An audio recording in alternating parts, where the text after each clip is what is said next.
Sania PIMS के बाद एक बड़ी इंक्वायरी कमेटी बना दी गई है, लेकिन ये कोई अजब्बे की बात नहीं है। पाकिस्तान में जब भी कोई बड़ा सानिया या कोई इस तरह के बड़े हादसात होते हैं, तो उसके बाद हुकूमत हर दफ़ा एक बड़ी प्रेस कॉन्फ्रेंस करती है। मिनिस्टर्स मीडिया के सामने आते हैं और बड़ी-बड़ी बातें करते हैं और कहते हैं कि एक इंक्वायरी कमेटी बनेगी, उसमें जाँच पड़ताल होगी और जिन लोगों की तरफ से भी किसी भी किस्म की नाअहली या इर्रेस्पॉन्सिबल एक्ट हुआ है, उसको हम सख्त से सख्त सज़ा देंगे या उनके खिलाफ सख्त से सख्त कार्रवाई होगी। लेकिन पाकिस्तान में ऐसा कभी भी नहीं होता। हमारे पाकिस्तान में जिस चीज़ का सबसे बड़ा फुकदान है वो अकाउंटेबिलिटी है और लगता भी यही है कि जितनी भी इंक्वायरी कमेटीज़ बनती हैं उनकी पीछे वजह यही होती है कि वक्त गुजर जाएगा इन इंक्वायरी कमेटीज़ की हम वक्त गुजारते गुजारते हम किसी भी किस्म की अकाउंटेबिलिटी से बच जाएंगे। बेसिकली जितनी भी इंक्वायरी कमेटीज़ पाकिस्तान में बनती हैं वो वक्त गुजारी के लिए होती हैं। तो मैंने कुछ रिसर्च की, मैंने देखा पाकिस्तान में जितने भी माजी में बड़े साने हाथ हुए हैं, उनमें जितनी भी इंक्वायरी कमेटीज़ बनी, क्या उन इंक्वायरी कमेटीज़ का या उनकी कोई आउटपुट निकली, या अगर पाकिस्तान की सुप्रीम कोर्ट ने कोई सो मोटो लिया या हुकूमत ने अज़ खुद किसी भी बड़े हादसे के बाद उसके ऊपर इंक्वायरी या एक्शन लिया, तो क्या उसमें कभी भी किसी भी मुलजिम को कोई सज़ा मिली?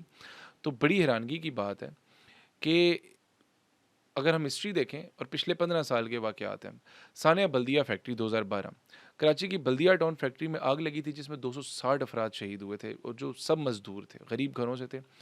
ये पाकिस्तान की बदतरीन एक इंडस्ट्रियल, जिसमें आप कहते हैं डिज़ास्टर्स, उनमें से एक था। इसमें अब मुकदमा चला, 2 अफराद को डेथ सेंटेंसेस भी हुए थे और सिंध हाई कोर्ट ने भी इस सज़ा को बरकरार रखा था अपील के बावजूद। लेकिन इसी साल 2026, ये जून 2 माह पहले, सुप्रीम कोर्ट ने जो दोनों मरकज़ी मुजरिम थे उनको बेनिफिट ऑफ डाउट के तहत बरी कर दिया। यानी आप ये देखें कि इतना बड़ा एक एक इंस्टीट्यूशनल इर्रेस्पॉन्सिबिलिटी थी जिसमें 260 मज़दूर शहीद हो गए, और कौन है उनके पीछे, किसकी रिस्पॉन्सिबिलिटी थी, किसकी वजह से ये हुआ, किसकी नालायकी थी, किसके गैर ज़िम्मेदाराना रवैये की वजह से हुआ, किसी को नहीं पता। जो 2 अफराद थे जिनके अगेंस्ट जिनको सज़ा सुनाई गई थी, यानी डेथ सेंटेंस सुनाई गई। अगर डेथ सेंटेंस सिंध की हाई कोर्ट ने किसी को सुनाई थी, तो इसका यही मतलब है कि उसके खिलाफ जितनी भी इंक्वायरी हुई थी उसमें से कुछ आउटपुट निकली होगी, तो जजेस ने बैठ के उसको डेथ सेंटेंस सुनाया होगा ना।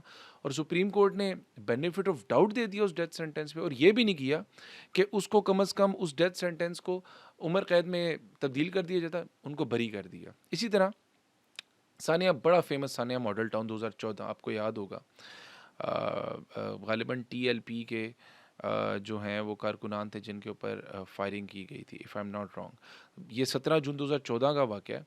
मॉडल टाउन में पुलिस ने ऑपरेशन किया था और मॉडल टाउन के अंदर स्ट्रेट फायर चले थे और हमने विजुअल्स देखे थे, बहुत दर्दनाक विजुअल्स थे जिनमें ख़वातीन के ऊपर भी फायरिंग की और माओं को, लड़कियों के ऊपर फायरिंग करके उनको बेईमाना तरीके से कत्ल किया गया, और ये पाकिस्तान की पंजाब पुलिस की जानिब से फायरिंग की गई थी।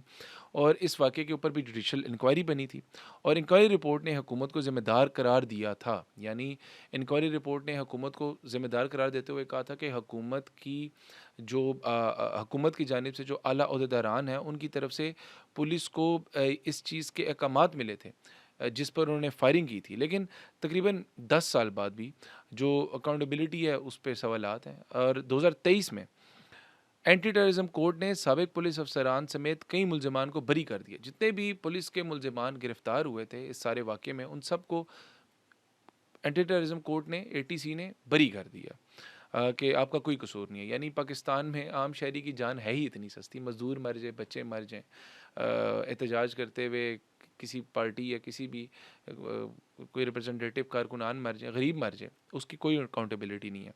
और ये वाक़या आज तक मुतनाज़ है एटीसी के हवाले से।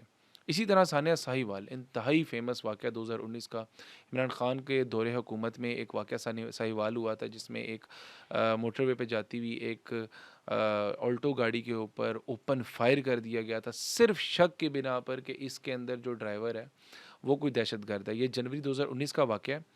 और सीटीडी, काउंटर टेररिज्म डिपार्टमेंट के एहलकारों ने एक गाड़ी के ऊपर फायरिंग की थी जिसमें एक मियाँ बीवी समेत 13 साला बेटी उनकी और एक शख्स जाँ बाग हुआ था, जबकि एक बच्चा ज़ख्मी बचा था। आप सोचें, माँ बाप को एक बच्चे के सामने भून के रख दिया गोलियों से, और अगर वो बच्चा कल को, अगर उसको इंसाफ नहीं मिलता, अगर क्या उसको नहीं मिला, नहीं मिलेगा, तो वो अगर हुकूमत स्टेट के ख़िलाफ़ खड़ा होगा तो वो भी इसी तरह भून दिया जाएगा। लेकिन अकाउंटेबिलिटी हुकूमत ने अपनी तरफ से जो रिस्पॉन्सिबिलिटी है उसको पूरा नहीं करना। और पुलिस ने इब्तदा में इसे दहशतगर्दों के खिलाफ कार्रवाई करार दिया, लेकिन बाद में तहकीकात और अवामी रद्द अमल से इस मौक़िफ़ पर शदीद सवालात उठाए गए। मुकदमा अदालत तक पहुँचा, मगर अक्टूबर 2019 में एंटी टेररिज्म कोर्ट ने, ये वही एटीसी है जिसने पिछले वाक़ये में मॉडल टाउन में भी पुलिस एहलकारों को बाइज़्ज़त बरी कर दिया था, और इसमें भी एटीसी कोर्ट ने तमाम 6 पुलिस एहलकारों को बरी कर दिया।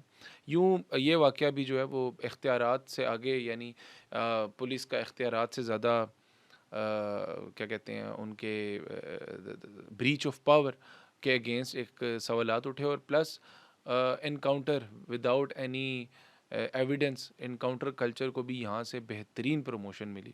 उसके बाद नकीबुल्लाह महसूद पाकिस्तान के चंद केसेस में से सबसे मशहूर तरीन केस 2018 कराची में नौजवान नकीबुल्लाह महसूद पर मुबैना पुलिस एनकाउंटर में कत्ल कर दिया गया। पुलिस ने इसे दहशतगर्द करार दिया था, लेकिन बाद में सरकारी तहकीकात से पता चला कि वो बेगुनाह करार दिया गया था और एनकाउंटर को जाली करार दिया गया। मुकदमा चला, लेकिन जनवरी 2023 में कराची की अदालत ने साबिक पुलिस अफसर रऊ अनवार को, जो एनकाउंटर स्पेशलिस्ट भी थे पुलिस के, कराची पुलिस के, उनके समेत 18 पुलिस एहलकारों को बाइज़्ज़त नाकाफ़ी शवाहिद की बेस पर बरी कर दिया।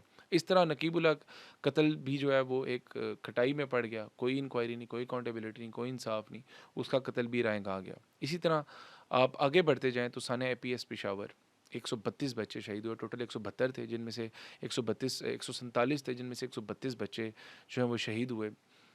बिल्कुल पाकिस्तान की जो क्या कहते हैं इंटेलिजेंस और सिक्योरिटी ने दहशतगर्दों को पकड़ा, सख्त एक्शन लिया। पाकिस्तान की जो है वो पॉलिसी पूरी दहशतगर्दी के हवाले से पूरी पॉलिसी रिफॉर्म्स आया। लेकिन सवाल ये है कि इंटेलिजेंस, और जो इंटेलिजेंस के दौरान लूप होल्स थे कि वो दहशतगर्द वहाँ तक पहुँचे कैसे, इतने बच्चे शहीद हो गए, किसकी नाकामी, किसकी नाअहली, किसकी इंटेलिजेंस नाअहली है? क्या उन अफसरान को अकाउंटेबल ठहराया गया? क्या उनके खिलाफ कभी इदारे ने सख्त एक्शन लिया? क्या उनको बरतरफ किया गया? आई डोंट थिंक सो कि ऐसा कभी कुछ हुआ। इसी तरह आगे बढ़ें, कोर्ट राधा किशन केस 2014 में कसूर में एक मसीह जोड़े को मजहबी क्या कहते हैं तौहीन के शक पे, नॉट शक पे, बेसिकली उन पर इल्ज़ाम लगा के तौहीन मज़हब का उनको शहीद कर दिया, सॉरी नॉट शहीद कर दिया गया, खैर उनको हलाक कर दिया गया और उनको ज़िंदा जला दिया गया।